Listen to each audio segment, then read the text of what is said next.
stai? Today we're going to talk about a pen by a brand that was new to me. This manufacturer has been around since 2014 and I'm so hoping that I will not butcher the name, but whoever speaks Italian help me out. I'm going to say Gioia in Naples. Wonderful pens. They sent me two, which of course I will review both. So first of all, many thanks for sending me these pens. I think these pens have a lot going for them. Now, if your first thought was, I have seen that material before, yeah, there's also the Nettuno. Ha ha ha, yes, exactly. So I will do a shootout between the two. Okay, but for now I want to focus on this. This is the Gioia Alleria. I also hope I get that correct, but Alleria. And I'm going to cover the parts of the pen. I'll do a writing sample and I'll tell you what I like about it, what I don't like about it. Let's get started. Okay, let's have a chat about the Gioia Alleria. This is the box. The box to me was a little reminiscent of Delta boxes, which typically had a joint and then you open it up like this. This entire plaque comes out. We had the pen in this interesting hourglass shaped cutout, which I kind of liked. This, by the way, is a mirror. Really fun. And we have the international warranty in addition to the warranty, etc. We have, of course, much more interesting than the box, the actual pen. And I do think it is a very pretty pen. It's attractive. Here we have the pen next to a Pilot Metropolitan, so you can see it is by no means small, and it's definitely girthy. This is a girthy pen. So, let's go over the parts of the pen, but let's talk a little bit about the brand. Fabio Cervasio, I'm sorry. For some reason in Italian I never know where to put the stress. Cervasio, that sounds most natural to me, but I don't speak Italian and I do apologize. So if you're Italian, then please correct me. I won't be offended, but I mean, I want to learn. Okay, he founded this company in 2014 in Naples, so they've been around for a while, but I haven't seen a lot of retailers carry these pens, which I think is a shame because these are nice pens. The pens are hand turned from solid rods of resin or celluloid. This, I'm pretty sure, is a resin, and you can get this particular model, the Alleria, in a couple of finishes. This I really like because I really like that dark blue. Look at the chatoyance, it really pops, which is just beautiful. And the catalog on their website lists the nibs as 18 karat gold. I am not a little bit certain that this is a steel Jowo nib. It is number 6, but it's a very pleasant writer, so I have no issues with that. I think the best thing about these pens is the price. This is 130 euros, which I know is not nothing, but for a handmade Italian pen that is also an actual piston filler, I don't think that is too terrible. But I'll come back to likes and dislikes later. So let's go over the parts of the pen. Finial, nice, same material as the rest of the pen, which I really like. Cap, nice, 2 rings here. There's a lot of rings, right? I think it looks fairly balanced, so it looks nice to me. We have an engraving with Gioia Alleria, made in Italy. This is number 6. A nice, again, beautiful material, right? Fairly girthy.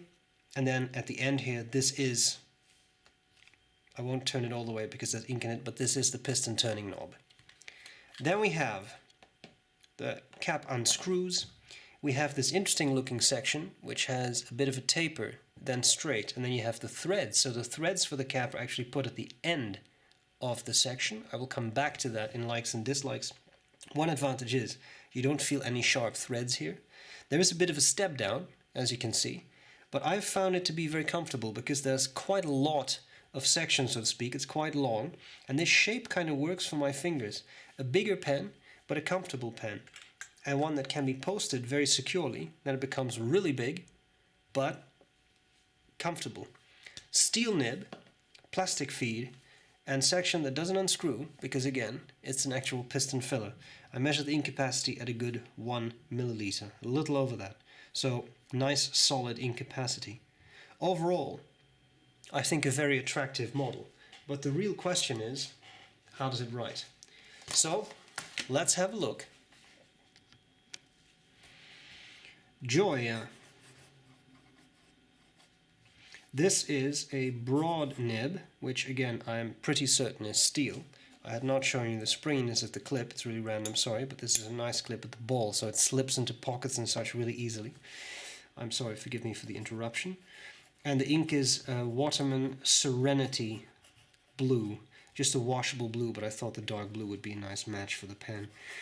The nib I have found to be occasionally a little bit prone to hard starting, but I found that to be especially an issue on very smooth and or coated paper. As you can see, this is Rhodia paper, this is smooth paper. I have done nothing, I have not primed the feed or anything, and it wrote straight away. Let's see how it does with fast writing. That's a typically good indication of skips.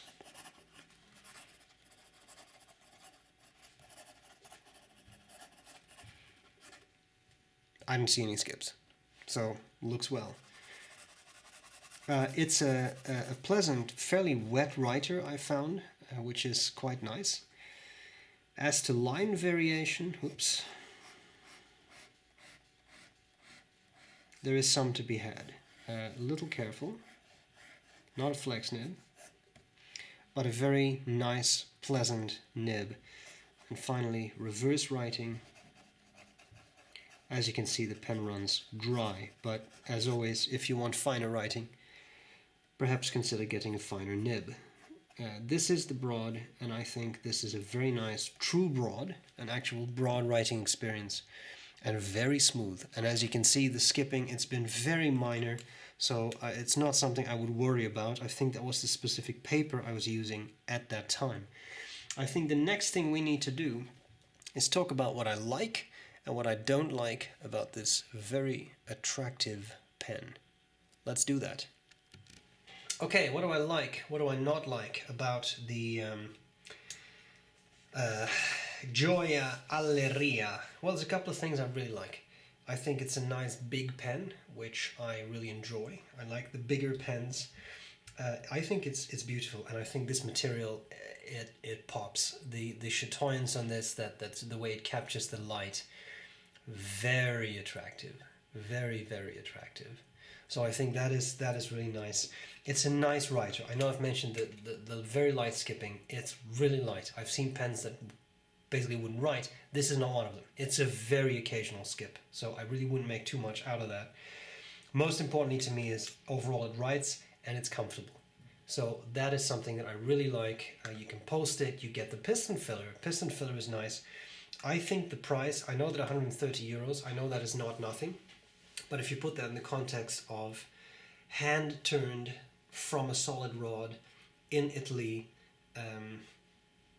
you know you're going to pay a bit more for that. And given that, I find a price of 130 euros to be honest, fair for that kind of craftsmanship. I think that fits in the market quite well. I see we've seen a lot of Italian brands pop up recently, right? The Leonardo. There was the Nettuno 1911, which is the Maiora company, also in Naples, by the way. Again, I will do a shootout between the 1911 and this one because they have the same material, so I was hoping people would find that interesting. So you get all these Italian brands, and if I look at the pricing of all those brands, then I think this fits in very well into that segment. And I think this is a company that deserves to become a bit more well known, because the work seems solid. It's properly made. There are no sharp edges. It's clearly made with passion, and that matters to me. There are companies that make pens, and you think, yeah, it looks to me like if you would make more money creating rubber boots than you would be making rubber boots, because not a lot of attention has gone into the creation of this pen. I see quite a lot of attention. Corners are rounded off. Everything is smooth. Everything is nice. The looks, again. The looks may not be for everyone. Like this section, as I said, it's an interesting shape. But same thing with Leonardo, right? So overall, I think it's a solid pen. Most importantly, I find it a pleasant writer. And again, that minor skipping, that'll be easily fixed. Or your nib meister could do it or whatever. But I mean, I'm not even sure it needs fixing. This is one of those things that may solve itself with just getting to know the pen, finding its sweet spot and using that. And again, it is only on super smooth coated papers that I experience that. Now the final thing to say is things I dislike. I don't have a lot of dislikes. It's a piston filler, so cleaning is a bit more involved, but hey, it's a piston filler, this is what you get.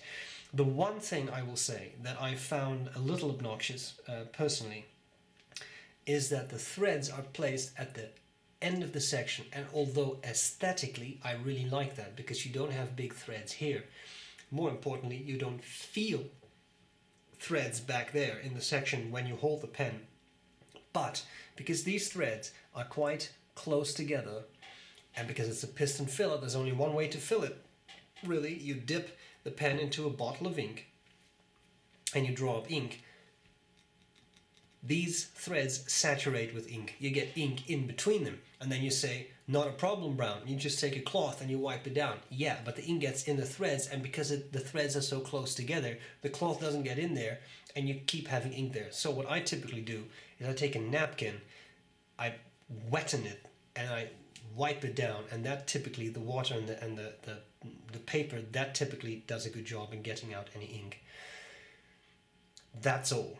Because that's really the only thing, and then it's clear, and then it's fine. But I mean, I've put in a washable blue ink, so that was fairly easy. If you were to use an ink that is not washable, then I could see that that cleaning process of the threads might be a bit of an issue. Is it an issue? Yeah, because your fingers may touch it and you will get ink on your fingers. Right now it's, yeah, it's clean, there's nothing left in there. But just something to be aware of. That's all. I think it's a solid pen, it's big, it's nice, it's wonderful to use. I think it's great. So, a very kind thank you to Gioia for sending me this. I hope this review was useful, and I will gladly see you later. Bye bye.